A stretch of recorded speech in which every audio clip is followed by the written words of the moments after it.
source equipment from Russia, we have no problem. In fact, I strongly recommend that. The Sukhoi planes are very good. The Kilo-class submarines are very good also. Their missile capability is also very good. But in the case of China, we have to be very careful. I think even China is also careful because I don't know if they would sell us lethal equipment because that lethal equipment can be turned around. Yeah, can be used against any other power. So pwede sila ma-RTS, return to sender? Pwede. Kaya titingnan ko nga. I'm observing this whether they indeed are going to sell us a lethal equipment. Maybe they'll sell us transport equipment, firearms for counterinsurgency. Although ideologically, baka magkaroon sila ng konting problema because their ideological partners say, hey, wait, those firearms may be used against us here in the Philippines. Ito, may mga paniniwala dito sa Pilipinas. Mabasa natin yan sa mga columnist. Ang meron akong silbi na makipag-competition sa China, ang sundalo nila ay more than 1 million. Ang aeroplano nila more than 6,000. Tama bang logic yun? Na we have to match them man for man, plane for plane? No, hindi naman. Kasi, you know, some quarters are trying to simplify the situation with respect to the territorial dispute na pag nag-assert tayo, magkakagera. No, hindi. No. There's going to be no war. By asserting our claim, it will not trigger a war. I am almost 100% sure China will not go to war just because of our territorial claim. They will not. And even an actual shooting conflict between China and the Philippines is also very unlikely, especially now. Maybe during the time of Vietnam in 1988 that was possible. But now, there will be some serious consequences for them politically and geostrategically. It might affect their trade, it might affect their economy of a giant country in a shooting war with a small country like the Philippines. That's something that they will think twice because of the economic consequences. Plus the consequence that we are still an ally of the United States. And under the Mutual Defense Treaty, any attack, even if any attack on an element of the armed forces, a public vessel, a public aircraft will be considered also an attack by the United States anywhere in the Pacific.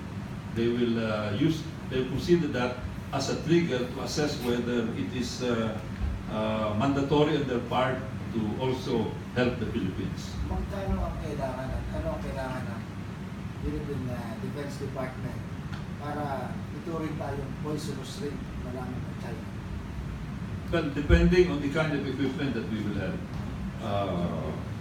we can have BrahMos missiles that can reach the islands, that can be a very good anti-access area denial against their vessels inside the West Philippine Sea. If we have some additional aircraft, even 12 good multi-role fighters can be a deterrent also. Because if the point of conflict is within the West Philippine Sea, we have the advantage of proximity. However, it might change if finally they deploy squadrons in the islands where they have runways, meaning Mississippi, Subi, and Pirate Cross. Then it will be different because if they have squadrons there, let's say 24 in yung mga J-15 nila, J-10 within the West Philippine Sea, yung Mississippi, sa Pirate Cross, sa Subi, that will be a totally different situation. But if we have air defense equipment, then we can also threaten them.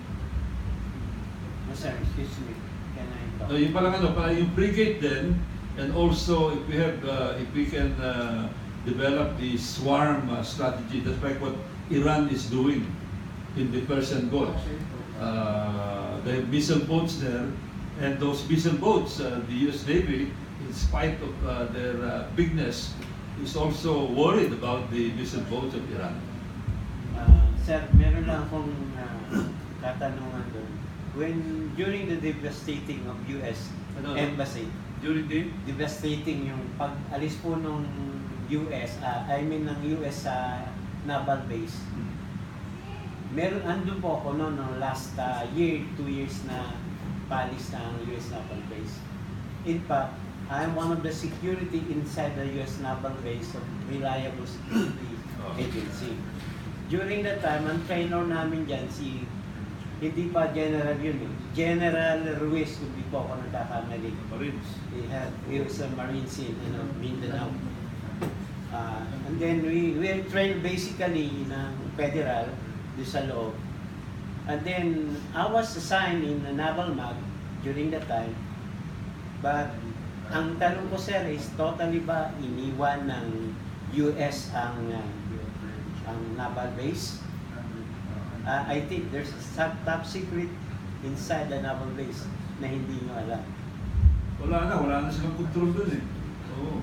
Ang ilalam po niyan kasi lawak ng ulong. I think ang iniwan nila ibabaw, ang ilalim, meron mga ammunition sa ilalim. That is the top secret. I'm sorry, I cannot comment on that. I don't know. I've been there, sir. That's why I am telling you. So what would,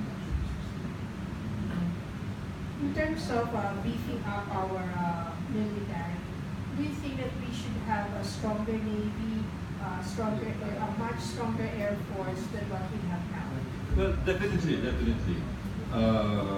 We need a stronger Navy because dagat yung laban, and we need a stronger Air Force because air is very important in defending our territory, especially the West Philippine Sea. We are taking delivery of additional FA-50 from Korea, pero hindi ito yung talagang what we can call a very good multi-role fighters. Maybe baka yung mga Sukhoi 27, Sukhoi 30 would be very good. If we have some good offers from Russia. Russia is helping Vietnam. Ang mga aeroplano ng Vietnam, puro mga Sukhoi.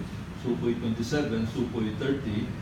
In spite of the perception that China and Russia are friends. But Russia is arming Vietnam with the missile, planes, at saka submarines. Dito po sa Southeast Asia, Pilipinas lang ang walang submarine.